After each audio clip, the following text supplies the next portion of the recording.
like a caveman. Yeah, Okay. yeah. Saying that If you have can time. I mean, Hola. All right. Well, let me pin you back. Yeah, I would have to go now because I still have a couple of No things problem. to do. No problem. No problem. I figured. I figured. It was a I figured. great session. Really, wow. It was a fantastic thank you session, for guys. this, Josna. But whenever you have time, I'm still ready for way of impeccability sessions with you. But then you know what? You need to give me a proper call to have even if it's for, I don't care. I give you this for free for the, as I told you last time, for everyone here. But one-to-one will be, even if I don't see you, I don't need to see you. But I want you to. It's difficult in groups, as you can see. I focus a lot on Donna and not in you, even though I don't see you. I know. Beena means she wants you to come for the way of impeccability sessions with us. He says she's not going to let you off the hook on that. That's what she said. On that, yeah. It's not that I Yeah. you have to put this in your mind. It's not that I don't want to do it. It's I know. because I know. I know. it's of course it's not that I don't want. It's just finding 2 hours is like a cauchemar, if you guys understand that. Do that for 2 hours. If you have 1 hour, just do that. I have 1 hour I can. If it's possible to do 1 hour a couple times, easier for me than 2 hours one time. Yeah, we can do that. We can do that. That would be I will make I'm sorry, Hersey. Ryan. I'm sorry for that. I'm gonna let you get in. No worries. No. It's an open Friday. That's what I was saying. We can talk about anything, so it's not a problem. Right. Okay. Guys, I need to go. Take care. All right. Very See you. cool. Bye. No, very cool, man. See you on Sunday. Very Yeah. cool. Cheers, mate. Cheers. All right. Bye. Bye. Brilliant. Just making a post in group real quick, just to say that anybody wants to come. We have very open Friday. So you got some friends coming, you said, just now? Sorry, not Ryan. Yeah, I just sent the link to him. I know he had a couple business calls he was on, but I sent it to him and said just to join whenever he can join. So he's probably going to join within the next 20 minutes or so, probably. Cool. Yeah, we were just hanging out and chat in the meantime, so all good. Yeah, we hung out with some friends. Well, we hadn't seen them for a long time, and they weren't close friends, but we quickly became close friends Thursday night, and we had a chat about just stuff. And you came up because this guy he likes to study language because he was into Christianity, but he got deeper into the Hebrew with the language stuff. And, they're big with words and the power of words and all that. So, and he studies sound, like he went to school for music. So like he gets it. And so I was we were talking about stuff, and then obviously your program has a lot to do with all of that, ties into that. Mm-hmm. And I'm like, yeah, you really need to check it out. Excellent. He was pretty. I had 4 people around me taking notes on stuff I was talking about, and I've never had that before. I'm like, well, I guess people want to hear what I got to say. Very cool. Interesting. Tell them what I think is important. Yeah, I was just sharing whatever I thought was important. Oh, absolutely. Without trying to be a hypocrite at the same time.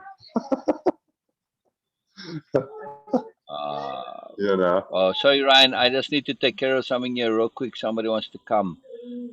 Monday 12. That's 10 our time. Yeah, I believe so, Beena. I believe so. Let me check. Let me check on the calendar. Somebody wants to come. Donna, let me ask you real quick before we go too far from that session.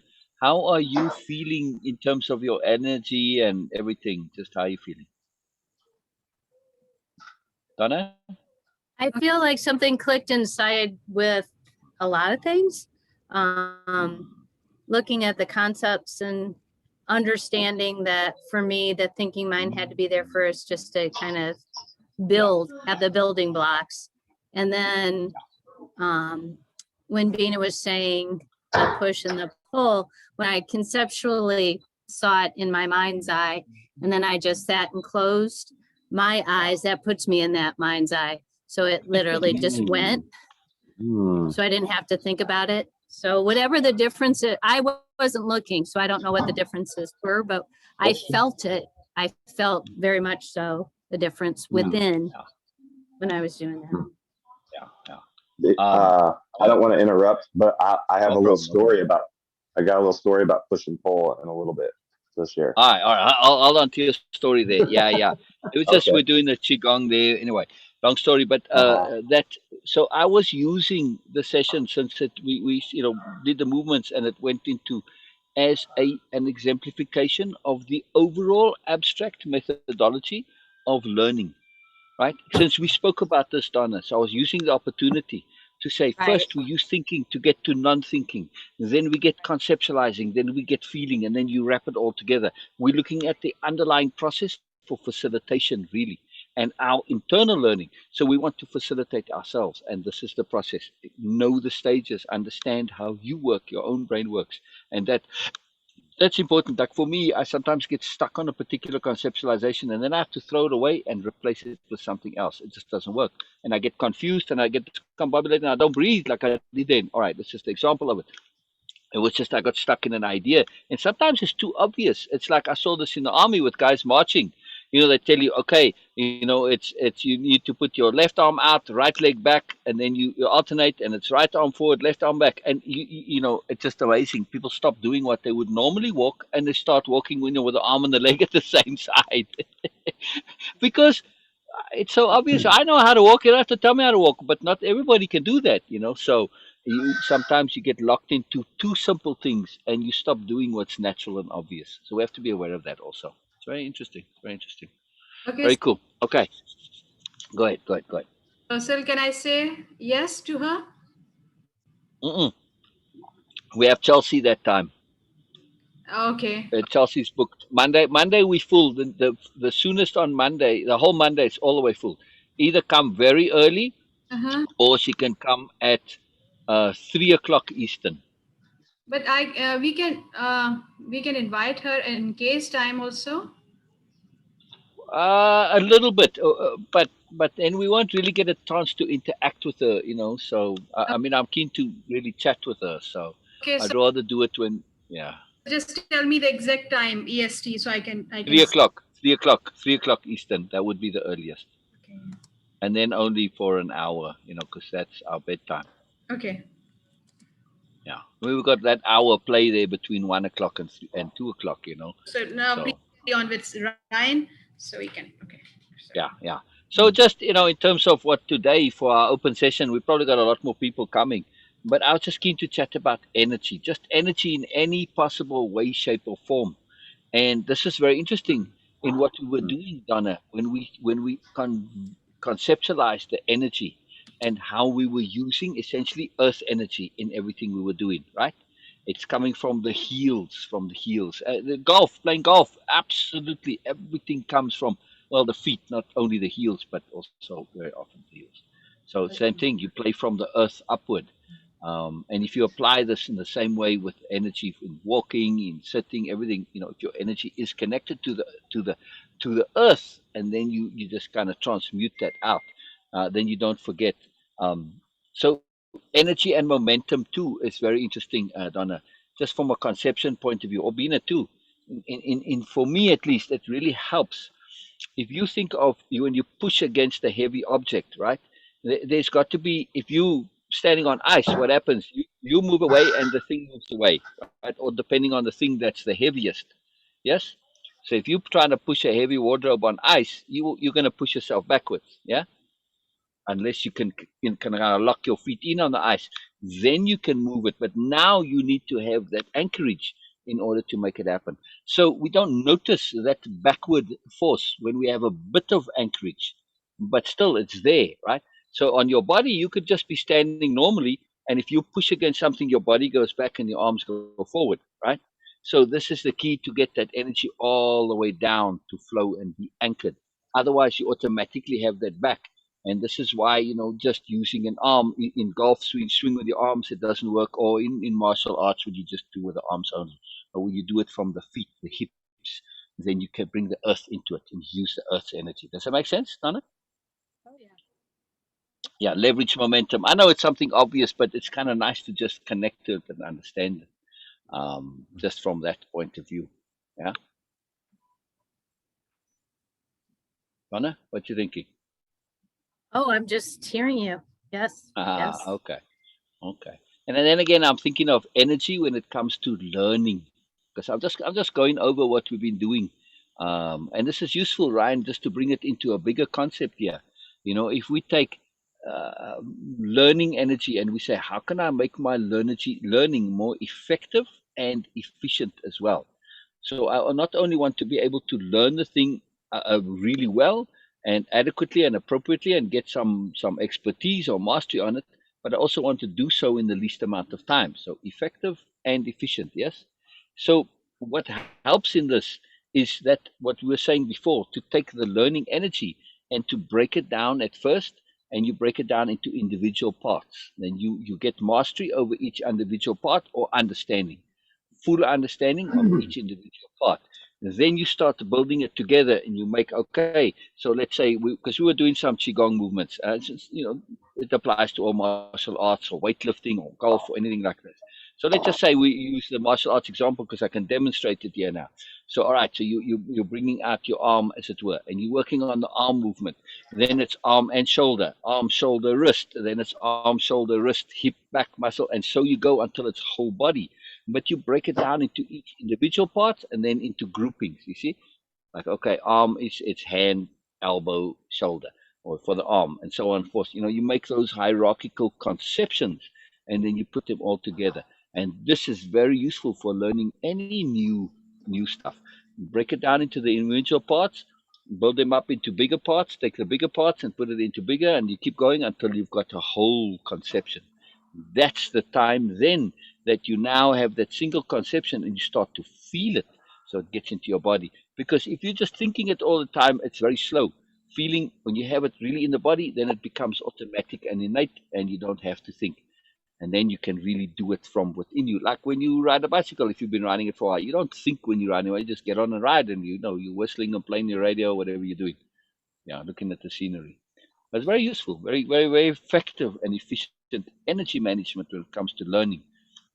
To go detail, bigger concept, overview concept, and then you take it into the conception, that power conception of feeling it, owning it, What owning it. one of the things that came up in today's session was uh, recognition that for my learning, generally speaking, I see the Mhm. abstract immediately. Mm, mm, I may not understand it, but I see it immediately. And then I have Yeah. to go back and reverse engineer and start and Yes. put the individual pieces Yes. together. And then once I feel like, okay, I am those individual pieces, then when I go back to the abstract, it's just there and it's a way of Yeah. being. Yeah. Yeah. So, and, So and you gotta that funnel it. today, You gotta funnel it from the abstract into the precise, and then back and again. then back up. Yeah. And that Very was cool. really Very cool. evident in my learning today with Interesting. Joshua. Yeah. Interesting. Interesting. Interesting. Very interesting. Before we forget, let's hear your push and pull story, Ryan.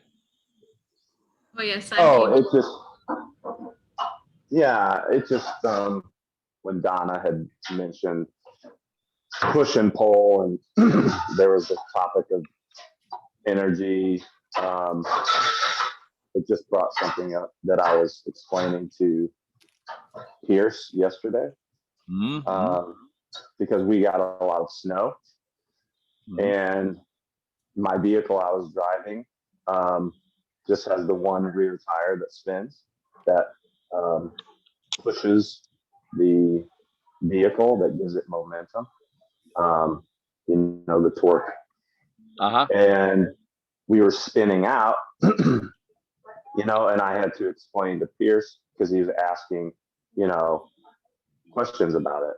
So I had to Yeah. explain the difference between the tires and different terrains and what they're useful for, and the difference between the posi track, where one wire tire spins. That's standard. That's considered like a standard all-purpose system, for mainly pavement though, with flat type of tire. And then you can get more torque with like a race car or a drag car, where you want to push it straight for a long period of time, right? And then you got the 4-wheel drive. And Pierce was saying, oh, well, the 4-wheel drive, you should be able to go faster with the 4-wheel drive, because you have the push and the pull. But I told Pierce, I said, no, it doesn't work that way. So this is where the push-pull came in. And I said, you have to understand the difference between the push energy and the pull energy. And I said, the 4-wheel drive, you're able to get through all types of crazy terrain with a 4-wheel drive. Now, you're not going to go really fast, but it's a lot more stable. Okay. So I said, ideally, the push and the pull energy together in the correct balance is most effective to get through, crazy types of terrain, whether it's deep mud or, whatever. And I was giving him a life lesson through all this. When you balance your energy with your push energy and your pull energy, like whether it's the God force that pulls you or your higher self, whatever, and then your own will pushing, and you create that balance between the two, you'll be able to get through whatever life throws at you. But there's times where we use like the push only energy, where the front wheels, we just let them spin freely. And sometimes it's appropriate to use that, depending on what we're doing and what type of terrain we're working with. So it's just I was talking about that. Very cool. Very cool. And the difference between a 4-wheel drive and an all-wheel drive, they're not the same. All-wheel drive and 4-wheel drive. There are all-wheel drives that can go fast, and they're just spreading it out and all that. But it's still it's different to a 4-wheel drive. It's very interesting. Than a 4-wheel drive. How they balanced, how they set up. Mm-hmm. Very So it was just a neat analogy, because it never came up before, and it just came up yesterday, and I'm like, oh, that's a cool analogy to think about. And then you guys mentioned push and pull, and it just brought it up. It's very cool to look at it as the pull from the universe, or likewise the push from the universe, and we're gonna do the appropriate pull. But your vehicle, if you think about the car as like your body, and the vehicle, you're like that vehicle. But everything has to be tuned just right, or it's not going to function, correctly. All the tires have to spin a certain way. You got to test it and see, if it's appropriate for whatever you're about to be doing. Exactly. And then too, if you are driving in a 4-wheel drive, you got to know when it's appropriate to engage the 4-wheel drive and not, and so use appropriate tires and all that stuff. So it's all about appropriateness. Using energy efficiently. I mean, that's what a 4-wheel drive is really. When you really use it and you're going out 4-wheel drive, you don't always want to be using it because it's not efficient use of your fuel. It's not efficient use of your tires, your gears, everything. So use it as appropriate. Everything is not about speed, in other words, right? Exactly. Right. Sometimes, it's a quick burst, but you run out of energy quick. So clarity of intent, in other words, know what it is that you're trying to do. If you're trying to do something, like if you're trying to go fast, don't get a 4-wheel drive. Get an all-wheel drive or a race car. If you want power, get a tractor. And I think it's appropriate, to have different vehicles for different exactly. times. Exactly. So I just brought always that a up. compromise. I said it's always a compromise with vehicles in some way. There's no one vehicle that's appropriate for all instances. But as people, we can learn to be a tractor. We can learn to be a race car. We can learn to be a 4-wheel drive, a Jeep, a tricycle, or whatever. And then we can shift those modalities as appropriate. Yeah. So I thought that was neat. Yeah. Yeah. Very neat. Very neat. Beena, what do you think? Mhm. Or what are you thinking? Even if it's a different topic. Yes, it is for me. And I was listening and Let's switch then. Let's switch. Brought also, something up. Mhm. yes. Say again, Beena? I was just saying that I was responding to Alyssa also. So yes, I was, Oh, it's a different thing for me, quite an unusual way. Mhm. uh, that's interesting. So let me ask just everyone here. I'm just curious now. We just say, okay, topic is energy, or we just say energy. What comes up as like a first couple of thoughts? What does it connect to? What does it resonate with? Mm. Feeling for me.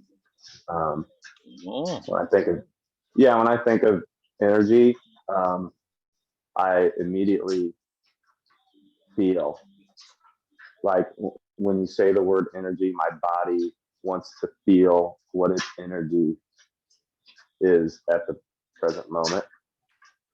So I automatically did like a body check. Like when you said energy, I just started feeling myself, in my head, you know, mm, just a full body check to see, where my energy was. Do I need to move it? Do I need to do something with it? Is it in balance or whatever? yeah, yeah, Uh, that's yeah. just intuitively. Like when you said that, I was like, oh, well, let me check my energy and see how I'm feeling, right now. Is my energy a little low? Is it a little high? Do I need an adjustment somewhere? Very interesting. And for you, Donna? Um, Oh, hmm. sorry, Ryan. Keep going if there's more. No, I'm done. I'm done. Ah, Donna, how about for you? What came up?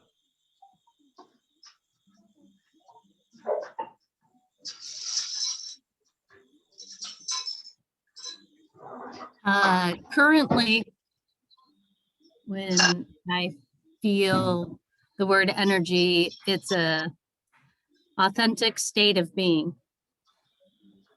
Oh, wow. Wow. Elaborate a bit on that, please, Donna. Okay. I'm trying to do two things at once. Riley's That's all right. Yeah. Riley's wants to get in on the action. Energy conceptually incorporates how you feel, think. It is impeccability at its finest. It's kind of the epitome of impeccability. Mm, Energy management, best use of energy, mm, connection to source. mm, Just all connects into energy. I used to feel as though energy was a feeling, but it's more than that for me. wow. Wow. Um, I'm thinking too about just in terms of, in those movements where you're putting that energy at the very last second there, microsecond really, how that applies from an abstract point of view from our way of impeccability point of view, and just in life in general, and with hearing also, just in also interactions with people, relationships, anything. How does that apply?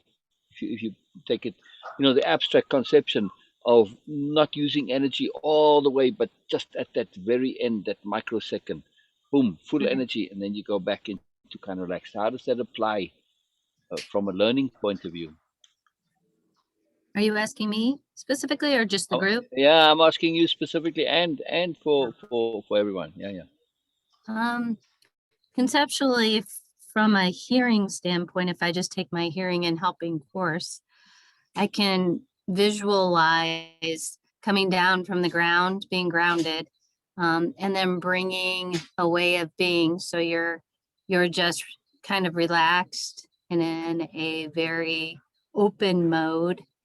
And when the time is appropriate, you're hearing what they're saying and maybe offering a question that comes from Mm, that way of being, or when you're throwing out your arm and that energy is going out, you might be just a little, yes, I hear what you're saying. It might be just the perfect, appropriate comment, or so it's quiet and it's grounded and authentic way of being, and then your ultimate, and then just a little bit, just a little flick out there, like we did with our arm, flick that little, you know, just to have that collaboration, to have that hearing back and forth, to have that energy flow, and then pull back in and just time to relax again and hear beyond the words and hear the energy of the words and hear what they're not saying, and kind of quiet down again, and then go back up and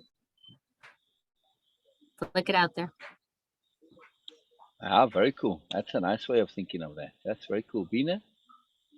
Yes. I was thinking when you asked that what is energy, so I was trying to figure Oh, it out. well, let's hear. Let's hear. Never mind. Let's hear. I thought, for me, energy is a projection of existence, existence of it could be in Wow. action, existence of thought, existence of feeling of my own being. So for me, energy is a projection of existence. I don't know that it makes sense for you guys or not, but this is how I think of energy is. It's purely my I own love that. I love that. definition I for love energy. that. Uh, Yeah. and when I am projecting that, I'm feeling that energy, or I'm just uh, and projecting this energy, trying to project it in a certain way, means that the existence behind that energy is of any action or of my way of or my being is connected to that energy, and it's a channel I'm making there. So this is what I was feeling. Sorry, Don. No, it was random. Just keep going. Keep going. So this is I was feeling that when we were doing that and trying to connect energy. Ah, I like that idea of being a projection of energy. That's pretty cool. That's pretty cool. Wow. Wow. Wow. Wow. Very cool. Very cool. Very cool. Yeah. How we use it though. That's kind of the key issue, isn't it? Yes, it is how to use it, because if we understand the logic behind energy, the energy is if energy is a projection of existence of my being. Okay, it could be my action, could be my feelings or anything. When we understand that from where this energy is coming, then we understand the value of it. And if we understand the value of it, we become so impeccable in using that energy and channeling this energy. So for me, to understand the energy and to try to focus that energy in any way, we need to understand the source behind that. And if that energy is about is a projection of my existence, my beingness, then it's a different deal. And if it is just because of my some of my feelings, my thoughts, my ideas, or my actions, then it's a different deal. So to actually use that energy and be really impeccable in the usage of energy, I need to understand the the real source of that energy. And this is how it will work, because it will leverage me to be really impeccable in my use of that energy, and it will Cool. leverage my Cool. understanding, and I'm very proud of that. Ah, it really makes me think now. So Mhm. I'm thinking, okay, I'm a projection of energy, and now I say I've got this amount of energy at my disposal. So how do I best use it? Where would be where I spend this energy, and how exactly do I spend it? This is what I'm trying to articulate this, because the different type of energy, if I'm just talking about my energy being my that the whole energy itself of my beingness, then it's a different way to do that and use that. And if the energy is like when we say that emotions are energy in motion, then it's a different deal and how we do deal with that. So you can say that it's a kind of a layer or a categories there of different types of energy. And for me, if I understand that, of course we all understand that from where we are getting this energy, we can leverage it, we can maximize it, and we can have it more. And as you are saying that if I have a limit, a specific amount of energy inside me, and then I have to be really careful how to use that. So then of course I'm not going to waste my energy on anything which is kind of draining my energy or sucking unnecessary unwanted, um, Mm. not I don't know how to say that, the other word, I'm struggling to find that word. Any type of negative or unnecessary situation, I will not put myself into that, where just my energy is going to waste without having any specific outcome of this, Mm. desired outcome of it. Mm. Mm, mm, mm. Mhm. So, what would be the difference between investing energy and spending energy? That's kind of an obvious question, really. When I'm investing my energy, then I'm leveraging my energy. I know that whatever I'm doing now, it is going to maximize my energy in the outcome. It is going to give me energy back. And I'm spending energy, Mm, I'm not sure, or some sure that it is something I'm doing. I don't know for what reasons. Okay, this is just taking my energy, and I'm doing this. Sometimes it Mm. is need Mm. Mm. have to be in situation that we have to just do things no matter how much energy they are taking. But okay, the force of circumstance or situations Mhm. uh, want us to just do that, and this is what is spending energy. We are not sure about that we will get the energy back from that too. But when we invest our energy, it means that we will get the outcome of in energy form also. yeah, exactly, exactly. Mm. Cool. That's huge. So, all right. So, when we say now, in terms of investing our energy, and we look at all the different things in life that we can invest our energy in, pleasure, fun, relationships, etc., etc., etc., which gives us the biggest return on investment? Awareness. Mhm. Mhm. Yeah.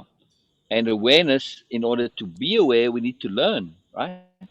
Exactly.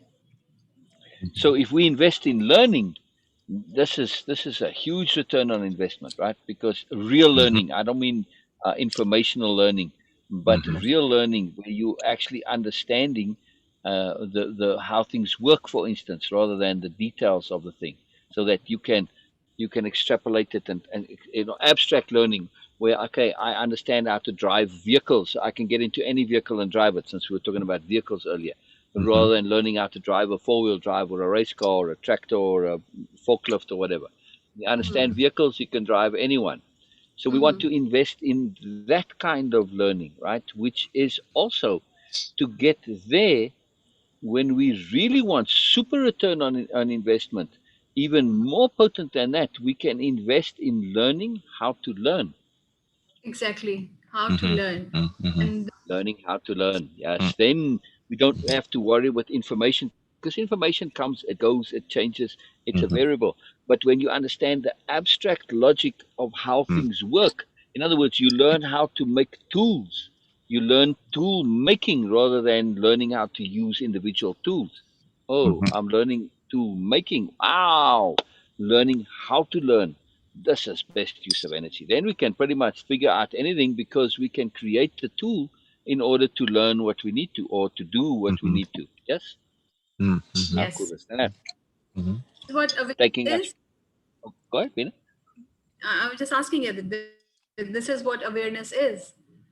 Yes. But it's a particular kind of awareness now. The awareness specifically of learning, of Hmm. understanding, of discernment. Yes, it is awareness when you take it a capital Uh-oh. A awareness.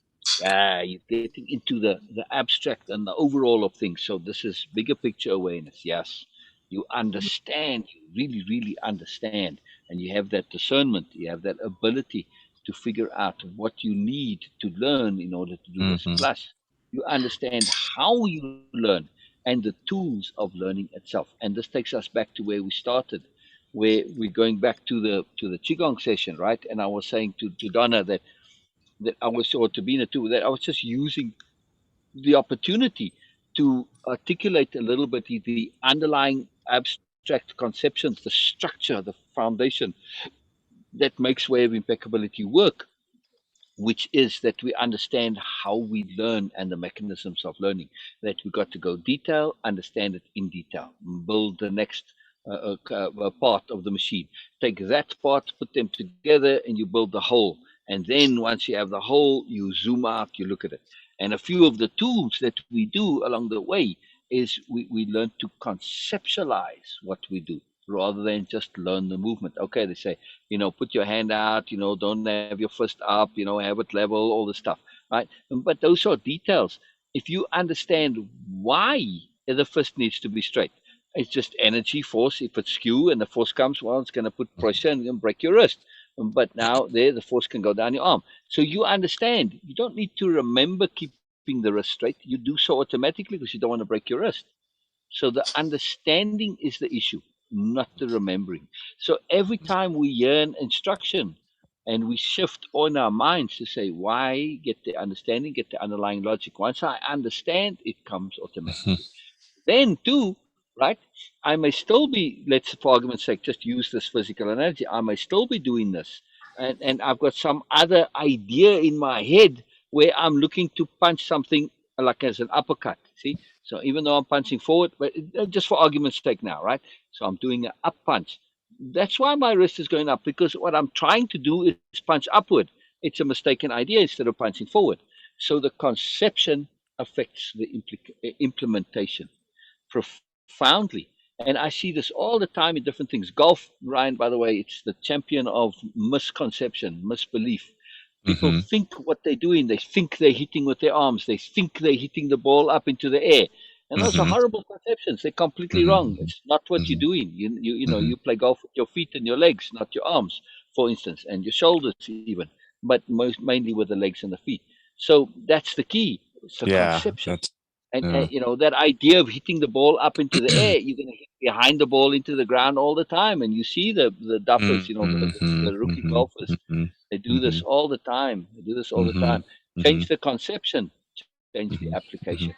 And that's again, we come back to clarity of intent. Know what it is that you're doing or trying to do, and it Mhm. changes how you Mhm. do it. It's remarkable. It's really, really remarkable. It's really That's cool. Really, really, yeah, it's fascinating because I'm a sports guy and yeah, actually every sport is played through the feet and from the exactly. ground up.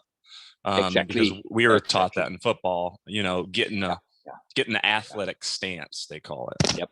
Yep. So you get Yep. in that Yep. stance for everything. Yeah. Yeah. Um, Yeah. even life situations. It doesn't have to be a sport. Yeah. Yeah. Same Standing. thing. So this Exactly. Yeah. concept of standing has been coming up for me a lot, or how you stand. How do we Yes. stand? Yes. Yes. Yes, Yes. yes, Yes. yes, We have it as an exercise in way of impeccability yes. to practice Hmm. standing, both Yes, figuratively yes, and literally, yes. both together. You need to Hmm. have Yes. figurative standing, and Hmm. that will assist your literal standing, and vice versa. Right, You want to right. have standing in life, Yeah. and in order to do this, you need Hmm. to be balanced, you need to be relaxed, you need to be connected, you need Hmm. to be have not to be settled in your energy, where you just Hmm. there as a blob, and the wind comes and blows you over, you'll fall over. So even in standing, you need to be reflexive and adaptive and responsive, right, in your standing, yet firm, right? So we want to have Hmm. all sorts of things going on in our figurative standing, and likewise Hmm. for our physical standing. It's very, very Hmm. important. Very, very Hmm. important. Yeah, yeah, yeah. Relaxed but alert. Not overly tense, not overly relaxed as well. If you're too relaxed, one, you won't be able to stand. It's very cool. Very, Right, very cool. Very right. cool. And Mm, this relationship with the body, we can just apply this to everything. You can mm, apply it to face, figurative and literal, posture, figurative and literal, stance, figurative and literal, your walk, figurative and literal, mhm, mhm, everything. You can so many expressions. You say, he's uptight. It can be figurative and literal. It is literal, very much. That's where the expression comes from. Or he's wrapped up in himself. That's a very literal thing too, actually. People get very tight around their bodies. It's like they're cocooned and compacted in there, kind of all squished in. This is really useful to think any of those expressions. Pay attention to them in the figurative and the literal, and it's huge. It's massive, massive. Again, a good Right. use of our energy. Understand the underlying concept, and then the physical or the literal, the specific application changes automatically. It's really, really cool. It's really, really cool. We can also utilize that mechanism in reverse, right? So we can, for instance, you relax the body, and especially tension in the jaw, and this will release stress as well. So we can you can initiate from the body to get the figurative. It's very powerful. Very, very useful.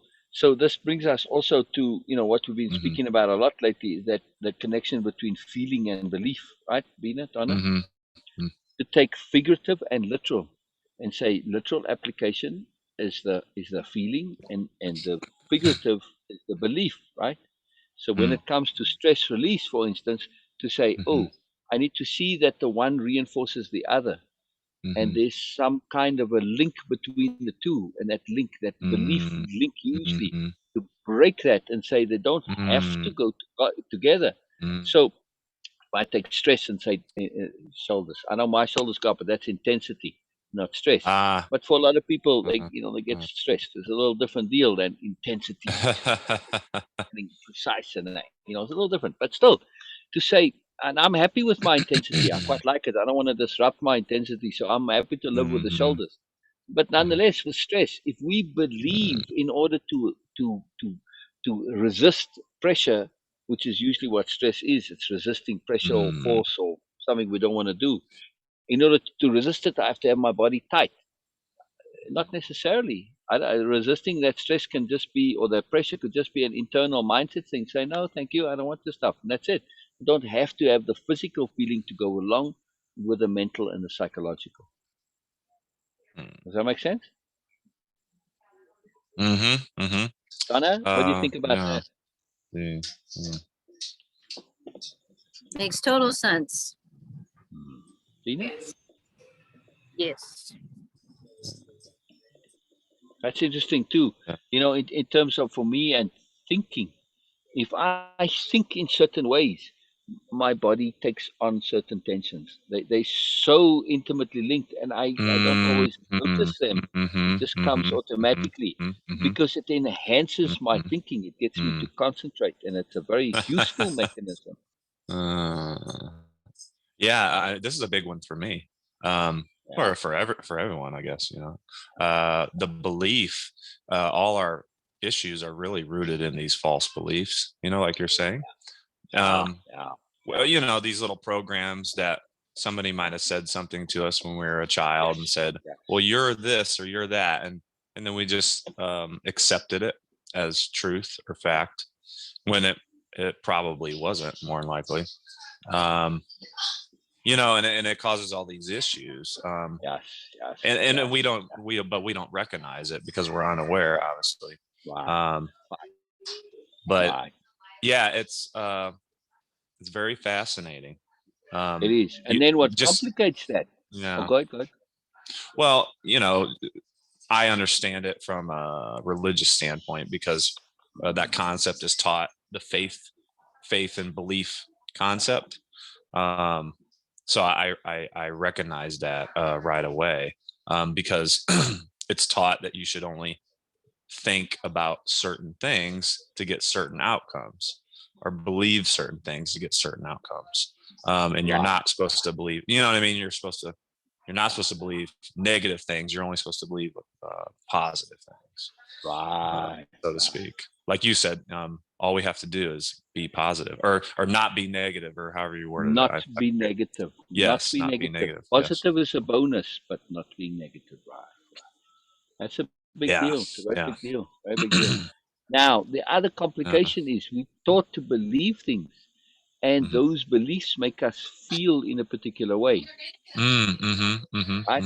Now, the other complication is when we feel something, we've been taught all our lives that when you feel something, there's a reason for it. Oh, I feel good. Oh, the sun is shining. Oh, that's why. Okay, whatever. Right? So we have this built-in conditioning that the beliefs and feelings always go together. Right?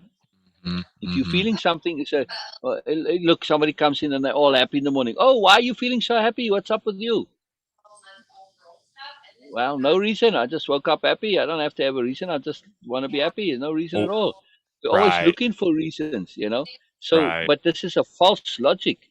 So what happens is when we feel in a particular way, we look for a reason that justifies or substantiates or validates that sort of makes sense for the feeling. And this is a big problem. Sometimes we just feel feelings for random reasons. Who knows? Sunspots, whatever. You got a God sent you a feeling. Who knows? It doesn't Right. matter. Just enjoy it and feel it. You don't need to have a reason to feel. The problem with that is too that now since we always have belief and feeling associated, that's a loop that one reinforces the other. So when we feel something and we say this is the reason, that now becomes a truth that supports the feeling, right? So now we tend to believe something and it goes with the feeling. And now we say, but this must be true. Why must it be true? Because I feel it and I feel it to be true. And there you've got a problem right there. Just Right. because you feel it, it doesn't make it true. Not in Right. the least, right? Yeah, I feel like it's it's damaging to your independence of being, because now Exactly. you're giving power to something else. Like the sun has Exactly. control over how you feel, Exactly. or whatever the external Exactly. circumstance. Exactly. Exactly. Yeah. Exactly. Mm, Exactly. mm, And manipulation, like it would be a man's, for instance, or any mm, manipulator, what they'll mm, do, mm, salesmen, they will mm, use this relationship between feeling and belief. right. They'll make you feel Right. in a positive way Uh, or feel afraid, and then they'll attach a belief to that. right. Now you are using, and Uh, that's it, and they've just got you, yeah. and you now manipulate it. They're just associating. You're Yeah. just practicing association management. So when you can see this, you can say, no, sorry, I don't have to feel that way because of that belief, and I don't have to believe that because I feel this way. That's the tricky part. You take people that are afraid, I don't know, whatever fear, the poor people are going to come into your neighborhood and steal all your stuff. Okay, so that's a fear, all right. The But poor again, people.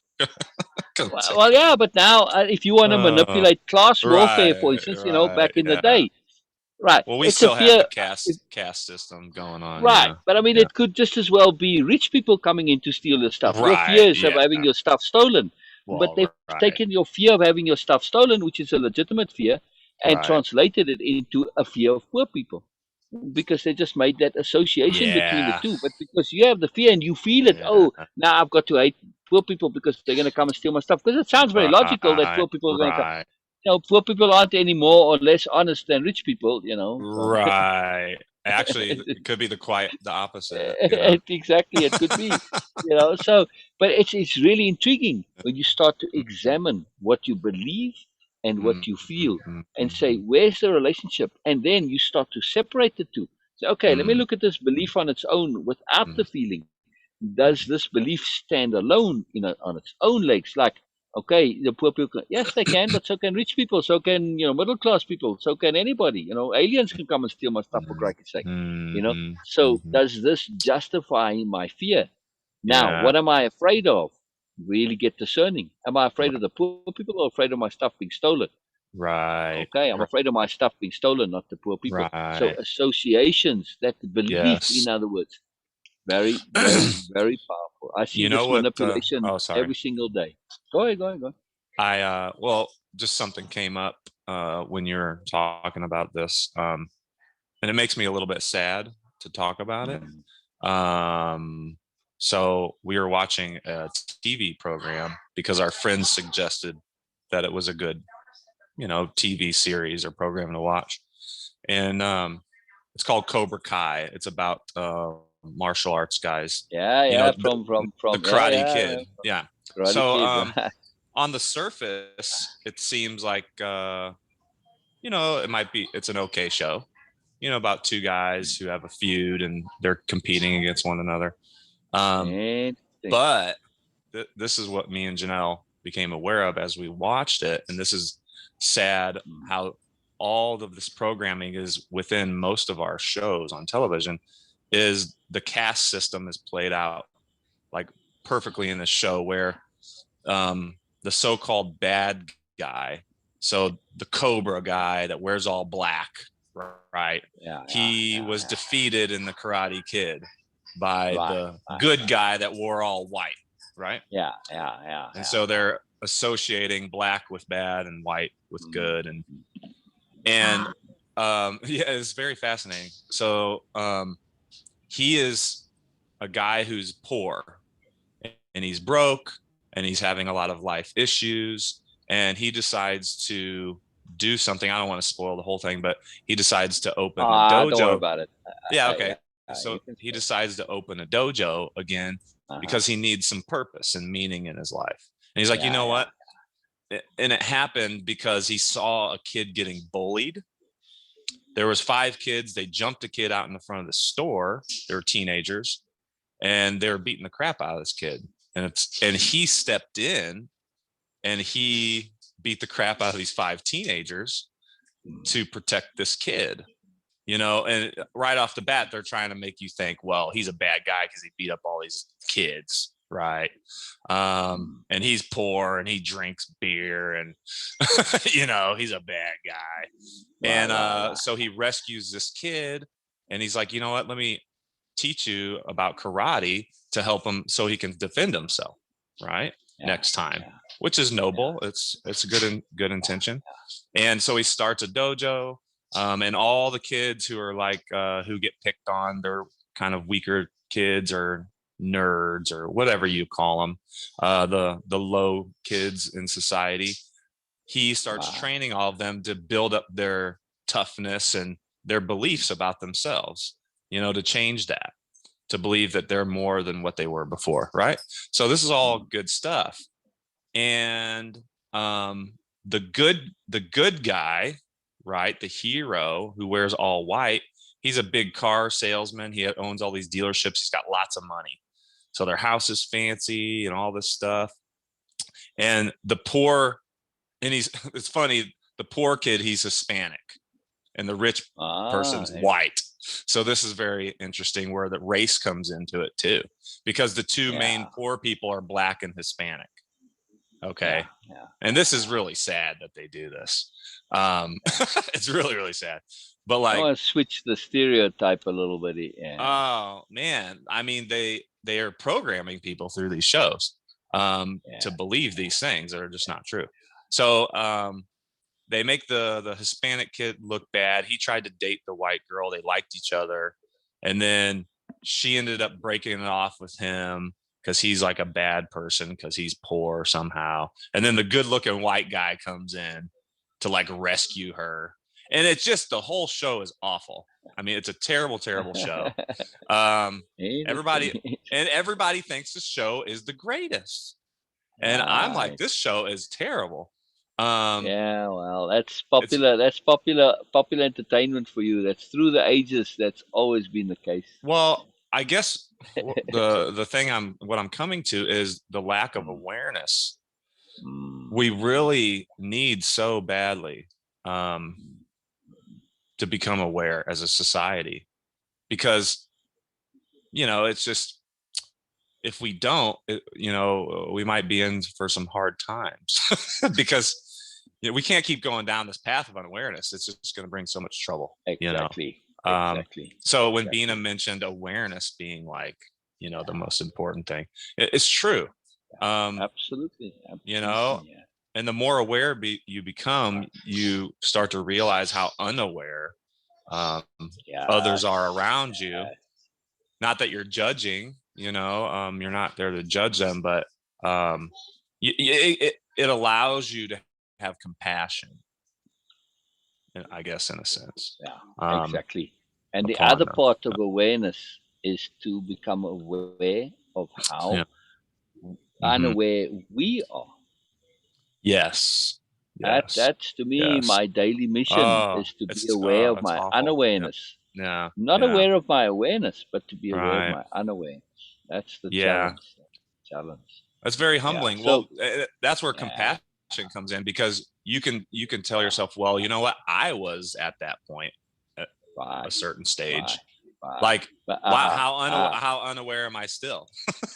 exactly. Always, I say, I had a little post about this to say, Yeah. whenever we talk about somebody else, have you ever thought, whatever you're saying about them, there goes so and so, blah blah blah. Who's Uh-huh. looking at Uh-huh. you and saying the same things? Yeah. Right. Probably some people. In my Probably some world, people. it's probably, I assume this is just whatever I say about somebody else, it's my subconscious telling me, hey, it's actually about you. Yeah. So I Right. just always take it, it's about me. Whatever I'm saying, it's about, and I see this all the Yeah. time. If you really, really listen to people, they all, Uh-huh. whatever they say about others is really about themselves. It's incredible. Philosophy Yeah. of opposite. It's really something. All right. So let me ask Beena and Yeah. Donna. I want to Uh, ask the two of you this as well. You too, Ryan. So if we uh-huh. look at awareness, right, and we say, okay, like Beena, you say, what's best use of my energy?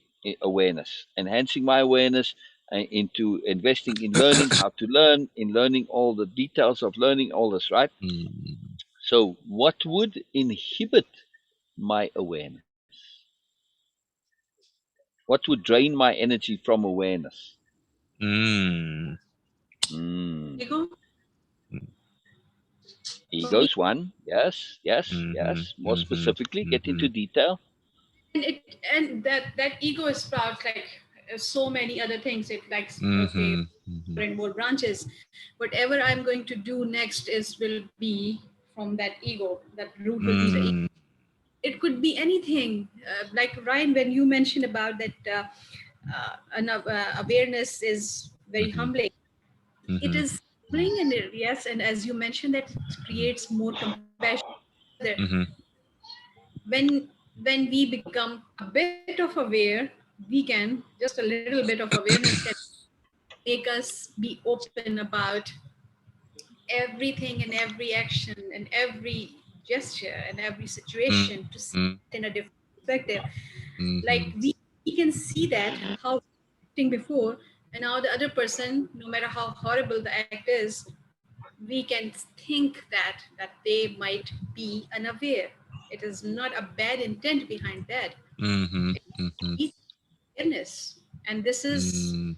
most likely unawareness is the cause, because we have this trust that that in innate goodness of people, we all have this thing mutual, that we are good people. Mm. Innately we are good people with good intent, at least our intent to goodness. It's a Mm. mutual thing. So Mm. it's compassion, but Mhm. it's a fourth process. Once you get a bit of awareness, okay, just a bit Mm. awareness about some specific thing in some specific situation, and Mhm. you start operating from that awareness, it's a back and forth process, and it always multiply and multiply and multiply, and then compounding and compounding and compounding. So just having this awareness and being in that state of being is enough, is enough. You don't need to do anything. Awareness Mm. itself start compounding itself. And this was like, we have this code, and that awareness is contagious. And I firmly have a strong trust in that awareness is really contagious. When I'm aware, my Mm. aware, just being aware is enough. I don't need to do anything, to preach Mhm. anything, say to anyone. Just me being aware is enough. And that's why we say that awareness is self-curative. So what still you are asking about that? Please repeat your question again so I can get the more precise idea. Mhm. Still, where is he? I don't know. You're All mute. right. Hello. I just was on mute Oh. for a second. I was making a Oh. noise over here. Um, I Yeah. was just asking what inhibits our awareness, especially what inhibits our awareness that we're not particularly aware of. I know it. I subtle, know. subtle inhibitions. Oh, let's hear. I know. I'm listening. I know. Yeah, go ahead, share. You know, knowing's not enough. You got to share. You do, I'm you know? yes. This saying that I know. I know that, and this is the thing that Venus teasing. I know everything. That's what inhibits our awareness. Saying, Right. "I know." I Right. know. Fantastic, Beena. What a brilliant Yeah. answer. See, Beena's too clever for us, Ryan. I know. She said it and I was like, huh, let me think about that. She's too sharp. All right. Yeah, Gotta be careful what I say. yeah, wow. Huh? Fantastic, All Beena. right. Right? We Brilliant. all say used to that. Oh, I know. I know. Okay. The You don't know. you know that's another word for ego. I. Yeah, Yes. yeah, Exactly. yeah. In psychology, I, the Iliad, the ego, it's all the same thing. According to Freud, yeah, and all those guys. Yeah. So when we say I know, we're saying the ego knows. So it's like we're operating out of the ego automatically right there. Yeah. Like I like how we use the words we, our, the inclusive, term. Well, what about something like desperation? Does that inhibit awareness? Desperation again. It's a ambition kind of a thing. Again, driven from ego. So the core is ego. Yes, it has different pitches, different shapes and dimensions. But again, the root cause ego, which inhibits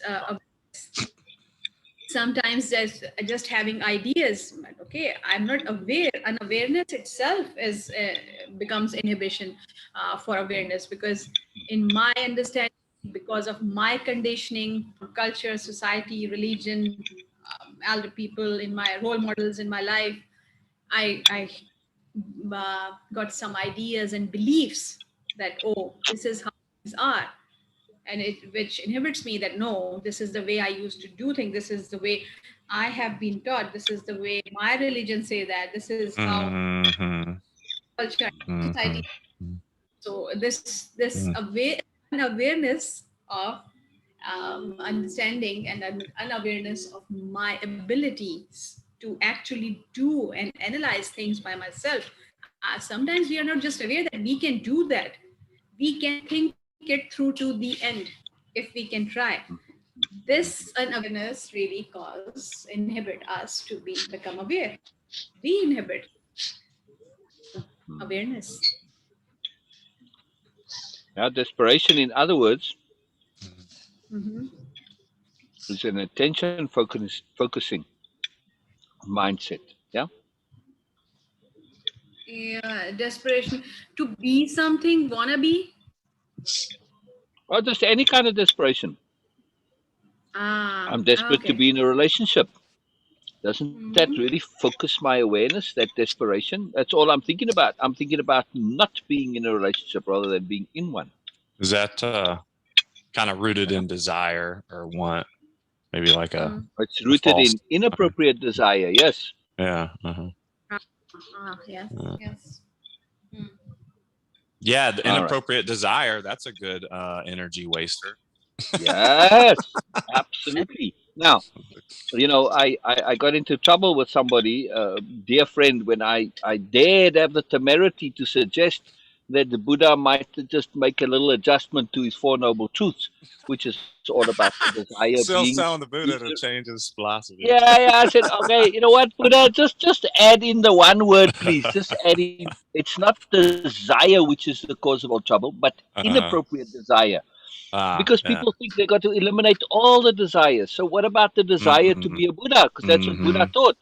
You see? Mm-hmm. So Mm-hmm. it's Mm-hmm. inappropriate desire. That's the Mm-hmm. problem. I mean, what about your desire to remain alive? Okay, Well, that's good. Yeah. inappropriate. Exactly, it's inappropriate desire. This is the problem. Now, Buddha was saying too, desire itself. If you overly invested in staying alive, and your desire takes you over, then you're going to lose awareness. Again, it's Mm-hmm. inappropriate desire. Have a little bit of it because you need to stay alive, but balance it out. Have it be appropriate. Yeah. So yes, inappropriate desires are absolutely limiting to awareness. Which, yeah, like Beena said, though, all these inappropriate desires their root is in the ego. Wow. They all come from there. What about belief, Yeah. though? Some of them might not necessarily be ego, but they could be rooted in belief or misbelief. Hello, Erica Jane, by the way, before we carry on. Hello, hello, hello. So, oh, where's the sound? Cello. Say again, Beena. We're waiting for you to say. Say again. Oh no, I was just saying hello to Erika, but somehow my net, I guess, dropped. So okay, hello. And is Janelle there? Yeah, somewhere. I think Let's she say hi. We was. missed you now. We missed you now. We missed you now. By the way, Let's we see. were very missed She's- when she didn't come. Like, She's man, busy where's on the our phone. Janelle fix? Okay. Hi. Sorry, I got my headphone on, so Yeah, you can that's say, all right. talking That's to the all right. microphone. Talking to the We microphone. heard her say hi. Hello, Oh. Janelle. Ah, there she is. We missed you, Janelle. We missed you terribly. Oh yes. Yeah. Baby. Say Love you. hi. Hello, Say hello, hi. hello, everybody. Hello, She was hello, hello. waving. Ah, Just, brilliant. I'm slicing tomatoes, so all right, here we go. Hello. Who's that? Pierce and Oh yeah. Juliet. There's Pierce. Brilliant. Where's Aurora? We haven't Oh, seen Aurora right for here, ages. right there. Here she is. Oh wow! I thought it was Juliet for a second there. Yeah, Wow. she's Hello, waving. Aurora. How are you? Ah, I thought you were Juliet. Well, brilliant. Yeah, nice to see you again. I haven't seen you for a while. Very cool. You're being Last time I bashful. saw you, you were about this big. Okay, a little Yeah, bigger. she was small. They grow like weeds. Yeah, they do. They do. They're all Hi. weeds. They're all weeds. You know, they say the apple doesn't fall far from the tree, right? Yes, it's very true. Very true. Yeah. All right. So do me a favor, Donna. Donna dropped off. Beena, what we talking about? Energy, spending, investing energy, and now we are talking about awareness. What are the inhibitions? Could be, might be possible inhibitions for awareness. Yeah. So Erica, we said, you said that our best usage of energy is to invest it into awareness, right? yeah, And then we spoke a bit about learning and appropriate learning and the best way to learn, etc., right? Which is to learn how to learn, for instance. That's a very good investage of energy. And again, it's like learning how to use tools, but even better, learn how to make tools, right? And learn to recognize when tools are necessary, even better, right? yes, So it's that learning how to think, for instance, learning how to learn, learning how to discern, learning how to be aware, in other words. So now we're saying, okay, we've already identified that awareness is what we're after. And to be aware of unawareness is also very useful, right?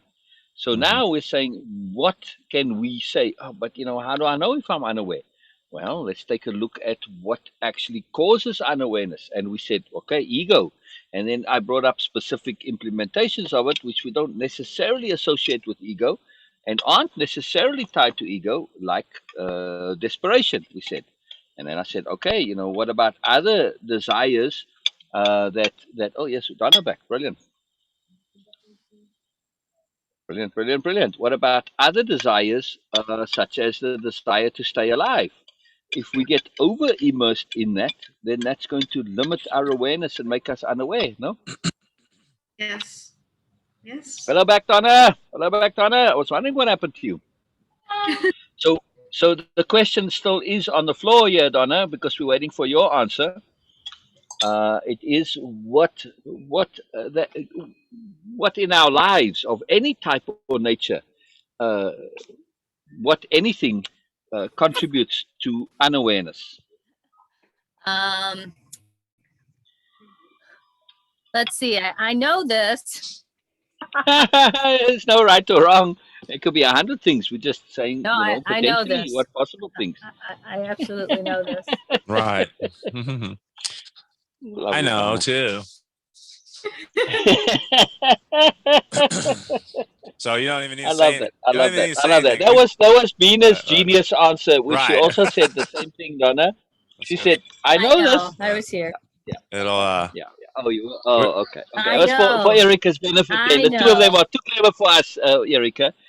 They are trying to be very clever. They're saying the very act of saying "I know" is an unawareness limiting mechanism, a profound one.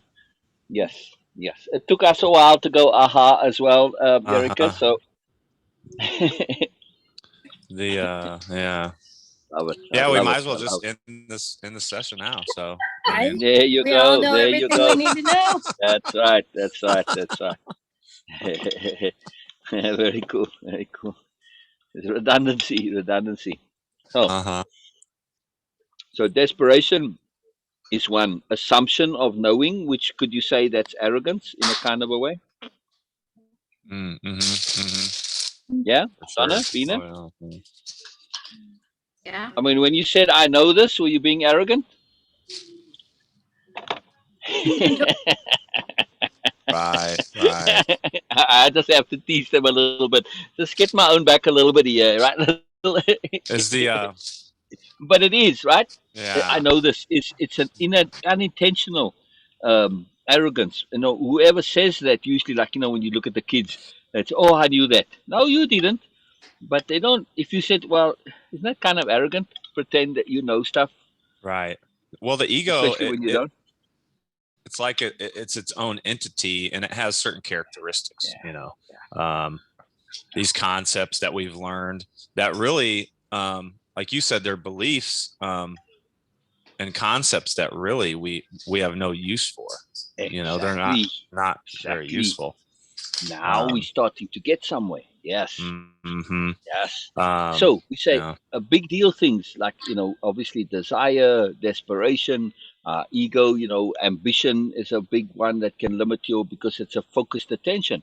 If we look at all those mechanisms in the abstract, they limit our awareness and our access to awareness and the acquisition of new awareness because our attention is being funneled and channeled into something very precise and very specific. Yes? That's the real problem. It's not the thing in itself. It's the narrowing of our attention. Yes. So Mm-hmm. just to make it more obvious for me, when I say, okay, I'm just putting myself. When I say I know, okay, when anything new awareness, new perspective, new ideas, whatever, any new situation, I come to and when I go to that situation or perspective or idea with the understanding, with the idea that I know, it means that I'm showing, I'm inhibiting any other thing to come in. And my inner bureaucrat, which they are quite dumb in that, they don't recognize the difference between the real understanding or the virtual one. They just go by my word. Oh, I know. It means that we don't have a space here. And they just completely no. That's a No, potent point. Say that again, please, Bina. I need to hear that again. I was just saying that when I say that by my own in my thoughts or in my words, I know this Mhm. thing just with two words. By saying that, I'm actually dictating, kind of virtually dictating my inner bureaucrats to say that, oh, we don't have any more space for any new thing to come in because we already have. Yeah. Yeah. Oh yeah, that's a Yeah. a Yes. good point. Yeah. It brought Yeah. something else up in me to add to that, to complement that maybe. Mm. When you say I know, um, you're like, if you hear what you're saying, it's the opposite of I yes. In my head, that's what it sounds like.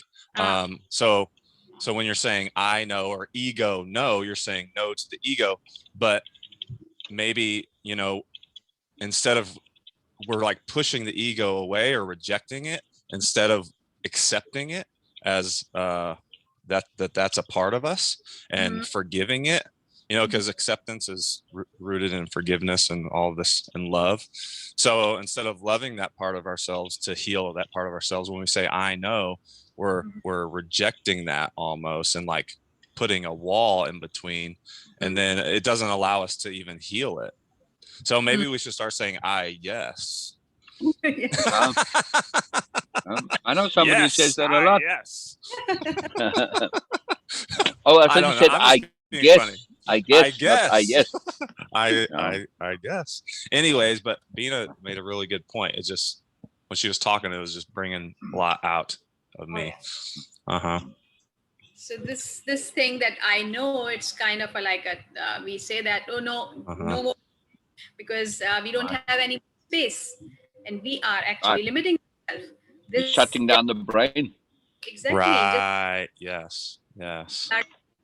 Because we cannot accept anymore. Sorry, we already enough.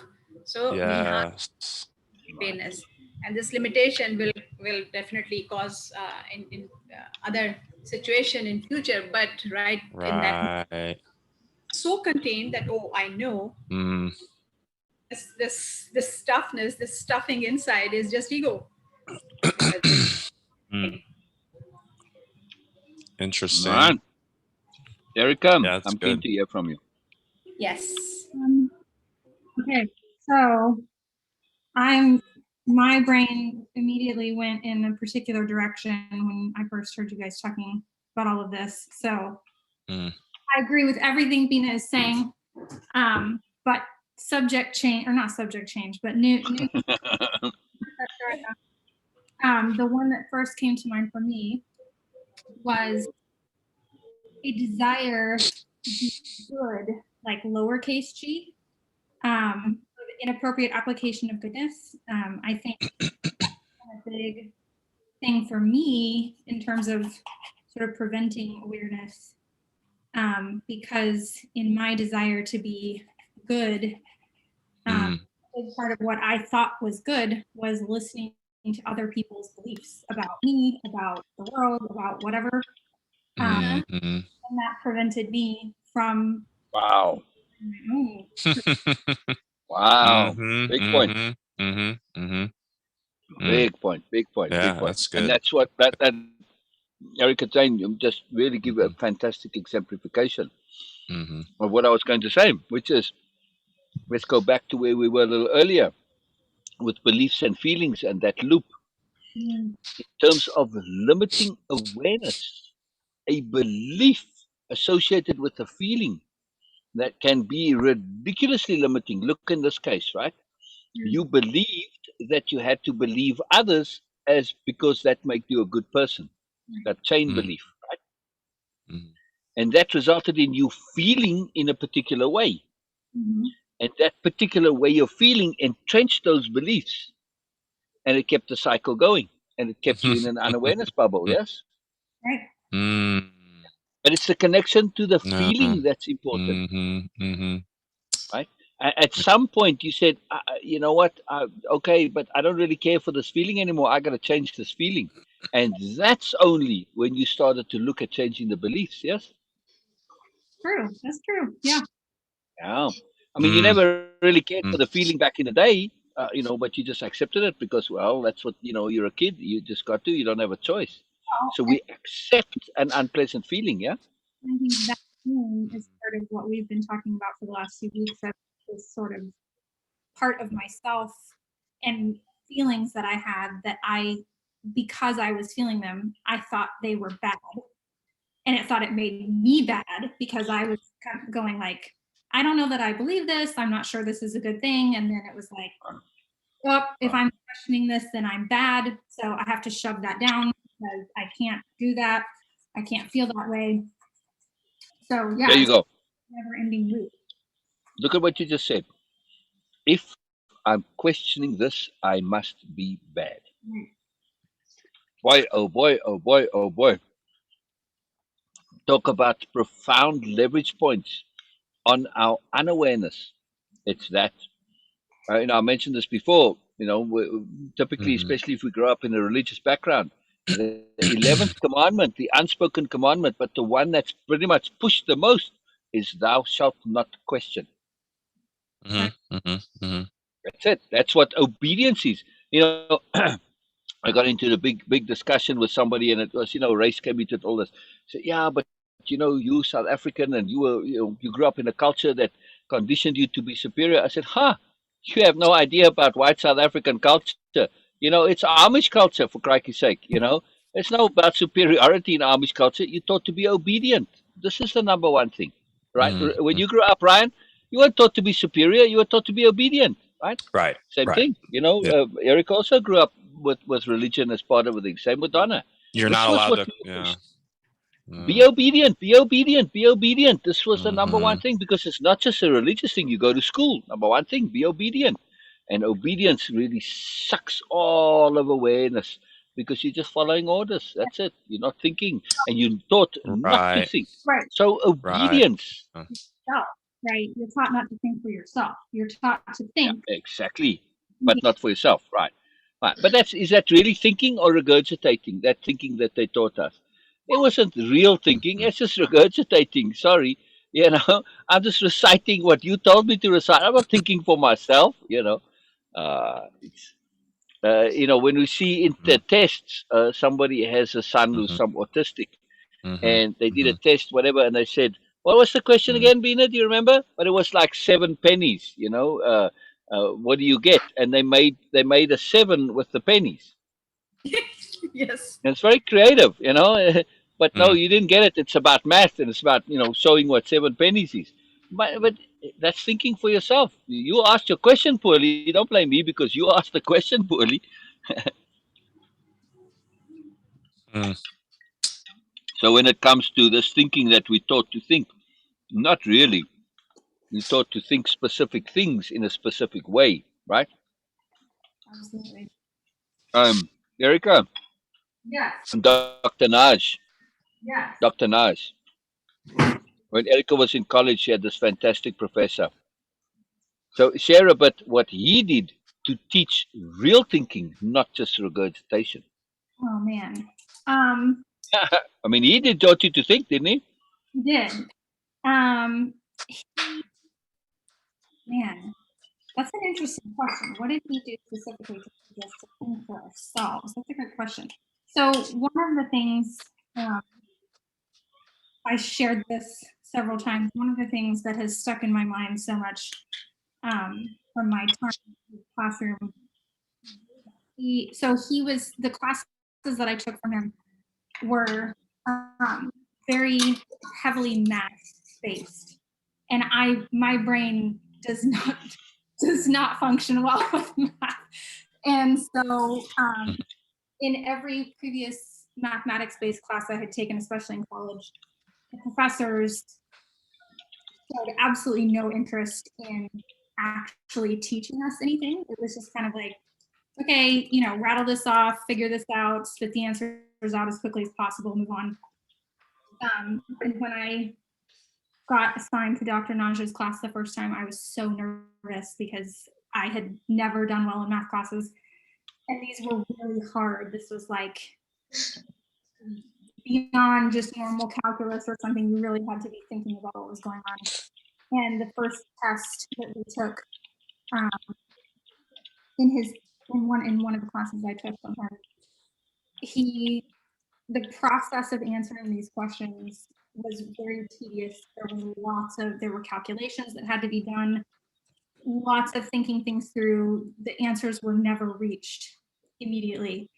And we were all really nervous about, how we were going to even get through all of the questions, let alone answer them correctly. And he told us before the test started, yep, it's quite possible that you're not going to get through all of these. I don't care. That's not the point. I want you to try. Like, There it is. There it is. and he said, show your work on the test. So I want you to literally write out like the process you were following for coming to a solution. I want to see. Mhm.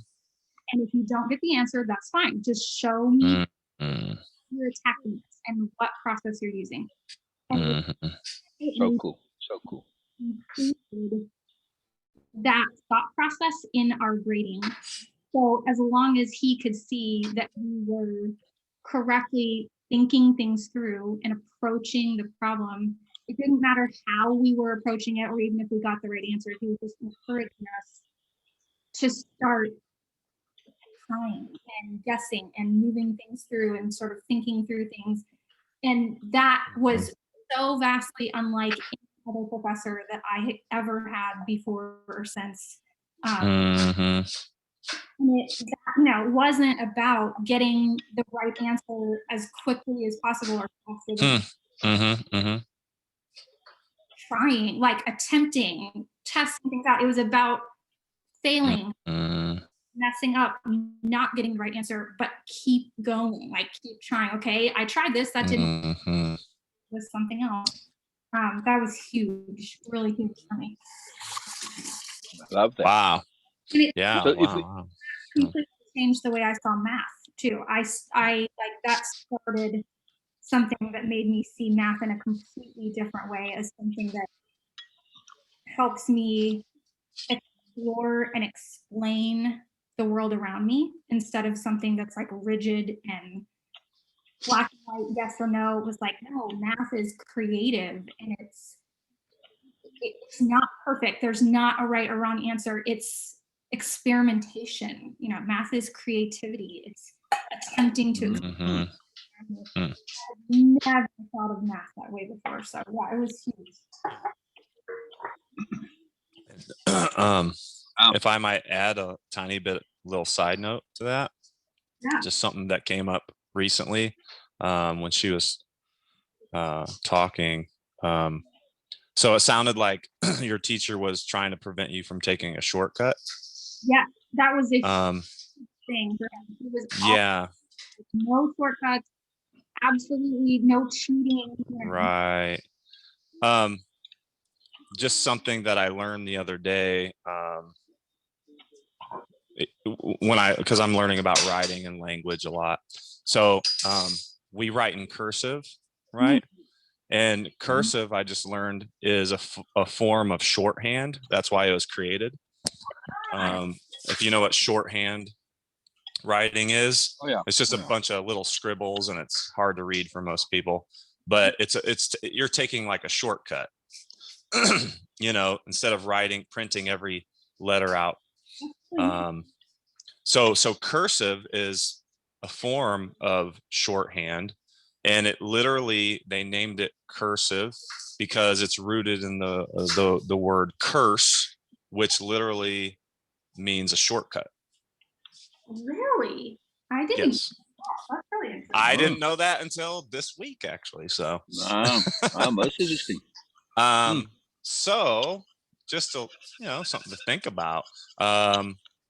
When we say there's no shortcuts, that's a true statement.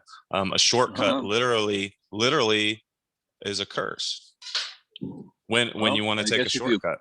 Yes. I guess if you curse somebody, it's in the old days, you basically are putting them on you're giving them a shortcut to hell if your curse was effective, right? That's right. Oh. So yeah, that was interesting. So if we look at what that in terms of Dr. Naj and thinking, the same. How did he what did he do to encourage you to think in more efficient and more effective ways? Number one thing he did was to get you to trust your own thinking process. Right? And he encouraged you to persist despite unawareness. Yes. That since we are dealing with efficient ways to invest our energy in order to deal with unawareness, persist in your thinking, in your process, in whatever you're doing, despite being unaware. Right. So really, he was teaching you some trust. Yes, absolutely. Yeah. How cool is that? Trust in your efforts, in other words. Yeah. Yeah. And he said it doesn't matter whether you come to to an answer or not. He graded you on your effort. Yes. Yeah. So he graded you on impeccability. True. Yeah. How cool is that? Very cool. Yeah. Trust and impeccability right there. The key here too is now we are looking at another efficient mechanism for learning and awareness and unawareness, the ability to conceptualize what happened, right? You got great value out of that. But now that we can conceptualize it in trust and impeccability, you can get to use this in other circumstances more easily. Yes? True. Very true. Because we got that super highest level conception that applies to many different situations, not just the specifics in the example. And to Mm. use your shorthand language. That's what shorthand is. Now, okay, I don't care for the word hierarchy, but it's a when it comes to a language, it is a top level hierarchy language, at least as where languages go. Because what they've done is they've condensed words into symbols, and then you arrange them and you get words. So it's just tightening your language. It's basically making your vocabulary and your symbols that you use mean many things, and how you use them you get to more things. So it's just a more efficient language, but it takes a longer time to learn, because it's got the vocabulary, it's how you combine them and so on. So it's a little bit more complex, but that's the thing. As you go up the hierarchy of conceptualization, it gets more and more complex, which is what makes Mhm. our brains able to use language. We are able to conceive. We can conceive a complex thing. Chair is a very complex term for an animal. They will see a sofa, they'll see a lounger, they'll see a stool, whatever. They don't see that those are all seating, they're all chairs. Okay, sofa, not a chair, but if they're single. So they're not able to see the differences there. Just each one is specific. So when you tell a dog, don't pee on the chair, he thinks it's that particular chair, not all chairs. Right? There's no ability to abstract. So this ability to abstract is a huge mechanism for dealing with unawareness. No, True. since that's our focus here, we're on this thread of what deals, what deals with unawareness or usefulness. So we were specifically looking at things that impede our awareness, that keep us a bit locked into unawareness, like obedience keeps us locked into unawareness, desperation keeps us locked into unawareness, ambition can likewise keep you locked into unawareness, because you've got that laser focus on things. What about other potential mindsets or attitudes or beliefs that keep us locked into unawareness? You mentioned, Erica, obedience, right? Yes. For Right. sure. Obedience was a very powerful one, but you tied it to not just obedience, but actually the real root of that was your just acceptance of your own goodness and your desire to comply with your goodness. Right. So, really, when you say it's not the fault of your goodness, but actually your lack of discernment in the application, that was what kept you in that particular bubble, was a lack of discernment, correct? Because it wasn't the fault of the obedience or the goodness, but the inability to discern the nuance of the circumstance. Yeah, Probably appropriateness. Yeah. Being unable to discern the appropriate application of goodness. exactly. So lack of discernment was a huge inhibiting factor. Yeah. Another one for me that, I feel like I have a lot of weird examples because I have the Well, you're a weirdo, so okay, makes sense. inverse ego thing happening. So I have some sort of unusual examples. I think another thing for me has been humility.